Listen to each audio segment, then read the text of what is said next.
नमस्कार, एकमत पोस्ट में आपका स्वागत है। मैं हूं सर्वेश कुकरा। हरियाणा में बड़ौदा उपचुनाव को लेकर कयास लगाए जा रहे हैं कि चुनाव कब होगा, तारीखों का ऐलान कब होगा। तो मैं आपको बता देता हूं, बड़ौदा उपचुनाव की तारीखों का ऐलान इसी महीने किसी भी वक्त हो सकता है और ये माना जा रहा है कि सितंबर के आखिरी सप्ताह में चुनाव की तारीखें घोषित की जा सकती हैं। दरअसल चुनाव आयोग पहले ही ये कह चुका है कि हरियाणा में बड़ौदा उपचुनाव बिहार चुनाव के साथ, यानी कि बिहार में जो विधानसभा चुनाव प्रस्तावित हैं उनके साथ ही करवाया जाएगा और बिहार में विधानसभा चुनाव अक्टूबर में होने हैं। तो ऐसे में ये माना जा रहा है कि सितंबर के आखिर में इन चुनाव की तिथि घोषित की जा सकती हैं, तारीखों का ऐलान हो सकता है और उनके साथ ही बड़ौदा उपचुनाव की तारीखें भी घोषित की जाएंगी। यानी कि कुल मिलाकर करीब करीब 1-1.5 महीने का वक्त बड़ौदा उपचुनाव में अभी बचा है। वीडियो में आगे बढ़ने से पहले मेरी आपसे गुजारिश है कि इस वीडियो को आप अंत तक देखें। आपके जो सुझाव हैं, आपके जो कमेंट्स हैं वो भी हमें मिलें। आप लिखिए नीचे कमेंट बॉक्स में जाकर, अपनी बात लिखिए, अपने विचार लिखिए और जो अगला वीडियो हमारा इस बड़ौदा उपचुनाव को लेकर आएगा, आपके तमाम कमेंट्स पर चर्चा करेंगे और बातचीत भी करेंगे। ये भी इस वक्त चर्चाओं में है कि क्या बीजेपी के प्रदेश अध्यक्ष ओम प्रकाश धनखड़ अपने पहले टेस्ट में पास हो जाएंगे या फिर फेल होते नजर आएंगे। दरअसल आपको बता दूं कि उनका एक टेस्ट है, यानी कि उनके अध्यक्ष बनने के बाद उनका एक टेस्ट है, वो भी बड़ौदा उपचुनाव ही है। बड़ौदा उपचुनाव में जीत और हार सीधी सीधी धनखड़ के अध्यक्ष बनने को लेकर जुड़ी हुई है। अगर बीजेपी बड़ौदा उपचुनाव हारती है तो आप ये मान लीजिए कि धनखड़ अपने पहले टेस्ट में फेल हो गए हैं और किसी भी तरीके से अगर बीजेपी जीत जाती है तो धनखड़ के लिए, यानी कि बीजेपी के अध्यक्ष के लिए, ये एक नया बूस्ट हो सकता है और ये जीत उनमें ताजगी ला सकती है। लेकिन ऐसे आसार आज के दिन कम से कम नज़र नहीं आ रहे हैं। लेकिन जो भी है, बीजेपी और कांग्रेस दोनों ने जाट बहुल्य क्षेत्र है, इसलिए जाटों पर ध्यान टिका दिया है, केंद्रित कर दिया है। बीजेपी में आप देख रहे हैं कि बीजेपी ने बड़ौदा उपचुनाव का प्रभारी भी जेपी दलाल को बनाया गया। जेपी दलाल हरियाणा मंत्रिमंडल में कृषि मंत्री हैं, कैबिनेट के मंत्री हैं और उनको प्रभार दिया गया है बड़ौदा उपचुनाव का। लेकिन क्या ये जाटों को रिझा पाएंगे, ये एक बड़ा सवाल है और हर किसी के मन में ये बात आती है, चर्चा इस पे होती है। और हरियाणा में आज के दिन अगर किसी चीज़ पर बात हो रही है राजनीतिक तौर पर, तो बड़ौदा उपचुनाव को लेकर ही बातें होती हैं। वहीं कांग्रेस भी जाटों को रिझाने में लगी है।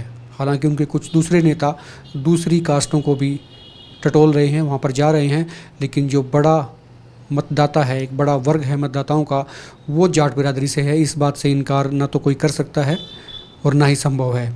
इसलिए बीजेपी और कांग्रेस दोनों की निगाहें जाट वोट बैंक पर हैं। लेकिन एक बात और है जो हरियाणा की राजनीति में, हरियाणा के चुनाव में अक्सर देखने को मिलती है। इसकी शुरुआत मैं इस तरह से करता हूँ कि बीजेपी ने एक नारा दिया। बीजेपी ने कहा कि लोगों से पूछा, सत्ता के साथ जाना पसंद करेंगे या विपक्ष में बैठना। लेकिन बीजेपी यहाँ भूल रही है। हरियाणा के लोग अक्सर अपने काम के लिए, सत्ता के सुख के लिए वोट नहीं डालते हैं, बल्कि सत्ता को सबक सिखाने के लिए वोट जरूर डाला करते हैं। और ऐसा ही बीजेपी के साथ में बड़ौदा उपचुनाव में भी हो सकता है। आज तक का विश्लेषण यही कहता है कि जो बड़ौदा की जनता है, सत्ता में शामिल होने के लिए, सत्ता का सुख पाने के लिए वोट करने के मूड में इस वक्त तक कतई दिखाई नहीं दे रही है। हाँ, इतना ज़रूर है कि वो सत्तासीन लोगों को, नेताओं को सबक सिखाने के मूड में ज़रूर है और ये एक इंडेक्स रहेगा। बड़ौदा उपचुनाव के जो नतीजे हैं वो सत्ता के लिए, यानी कि सत्ताधारी दल के लिए एक इंडेक्स हो सकते हैं, होने भी चाहिए और उन्हें इस बात को मानना भी चाहिए। लेकिन आपने देखा होगा, ओम प्रकाश धनखड़ भी इस बात से इनकार कर चुके हैं। वो कहते हैं कि बीजेपी के लिए अपॉर्चुनिटी है, जबकि कांग्रेस के लिए परीक्षा की घड़ी है। ये ऐसा बचाव में कहा जाता है।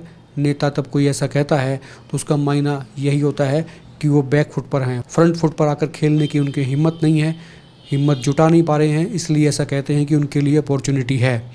इसके मायने सीधे सीधे ये हैं कि अभी तक वो भांप चुके हैं कि जनता का मूड क्या है, जनता का मिजाज क्या है। और जनता का मिजाज आज तक का मैं बता देता हूँ आपको, यही है कि वो सत्ताधारी पार्टी को सबक सिखाने के मूड में है। ये बताना चाहती है कि आपने प्रदेश में क्या किया है, यानी कि आपके 1 साल का रिपोर्ट कार्ड ये जनता, बड़ौदा की जनता आपको देना चाह रही है। आप उसे स्वीकार करते हैं, नहीं करते हैं, ये अलग चीज़ है। वहीं कांग्रेस की बात करें तो कांग्रेस में भूपेंद्र सिंह हुड्डा का सीधा सीधा नाम और कद बड़ौदा उपचुनाव से जुड़ा हुआ है। ये हम भी बार बार कह चुके हैं और आप भी जानते हैं। और इसी के साथ में भूपेंद्र सिंह हुड्डा ये भी चाहते हैं कि दीपेंद्र सिंह हुड्डा को भी इस चुनाव से शोहरत मिले, बूस्ट मिले और हरियाणा की राजनीति में वो एक नई ताकत के साथ में सक्रिय हो जाएं। यही वजह है कि दीपेंद्र सिंह हुड्डा को एक तरह से वर्चुअली प्रभारी बनाया गया। वर्चुअली इसलिए कह रहे हैं कि पार्टी की तरफ से आधिकारिक तौर पर ऐसा कभी नहीं कहा गया कि दीपेंद्र सिंह हुड्डा बड़ौदा उपचुनाव के प्रभारी होंगे, लेकिन जो टीम दीपेंद्र है, दीपेंद्र के लोग हैं, हुड्डा समर्थक हैं, वो जरूर ये प्रचार कर रहे हैं कि दीपेंद्र सिंह हुड्डा ही बड़ौदा उपचुनाव के प्रभारी हैं। उनका मानना ये है कि अगर कांग्रेस का प्रत्याशी बड़ौदा उपचुनाव में जीत हासिल करता है तो श्रेय हुड्डा को जाएगा, और हुड्डा को जाएगा तो वो चाहते हैं कि क्रेडिट दीपेंद्र सिंह हुड्डा को चला जाए बजाय निस्बत भूपेंद्र सिंह हुड्डा के। और यही वजह है कि जो उनके रणनीतिकार हैं उनको पहले ये बता दिया गया था कि प्रचार को इस ढंग से किया जाए, लोगों में ये दिखाया जाए कि दीपेंद्र सिंह हुड्डा के नेतृत्व में ये जंग लड़ी जा रही है। कुछ महीने में राजनीतिक तौर पर ये सही भी है और ऐसा अक्सर नए लोग आगे आने के लिए किया भी करते हैं। दीपेंद्र सिंह हुड्डा के साथ भी ऐसा ही हो रहा है। और इसी के साथ में कांग्रेस के कई और नेता भी अपने आप को उभारने की कोशिश में हैं। जल्दी ही उनके बारे में भी आपसे बातचीत करेंगे। स्पेशल इस बारे में एक एपिसोड हम लेकर आएंगे जिसमें इन्हीं पर चर्चा होगी कि ऐसे कौन से कांग्रेस के दूसरे नेता हैं जो अपना कद बड़ौदा उपचुनाव के ज़रिए बढ़ाना चाहते हैं, बढ़ाना चाह रहे हैं। अब बात करते हैं कि इनेलो की भूमिका इसमें क्या रहेगी। इनेलो की भूमिका हमारे लिहाज से अपना कद बढ़ाने की हो सकती है, वर्चस्व बचाने की हो सकती है, लेकिन जीत के आसपास नज़र कहीं से भी नहीं आ रही है। हालांकि उनके नेता इस बात का दावा अक्सर करते रहते हैं, करना भी चाहिए। अगर कमांडर जीत का दावा नहीं करेंगे तो कौन करेगा, वो उनके लिए ठीक भी है। और ये वाकई सत्य है कि अभय सिंह चौटाला इस वक्त सबसे ज़्यादा अगर कोई नेता बड़ौदा हल्के में देखा जा रहा है तो अभय सिंह चौटाला को देखा जा रहा है। वो खुद पार्टी को अपलिफ्ट करने के लिए लगातार बार बार यहाँ दौरे कर रहे हैं, लोगों से मिल रहे हैं और मीडिया का एक वर्ग उन्होंने हायर भी कर लिया है। हर कोई कोशिश करता है किया जाए, लेकिन इससे क्या फ़र्क पड़ेगा नहीं पड़ेगा ये चुनाव के नतीजे बताएंगे। लेकिन सच्चाई सिर्फ यही है कि इनेलो किसी भी हाल में अपना वोट परसेंटाइल बढ़ाना चाहती है।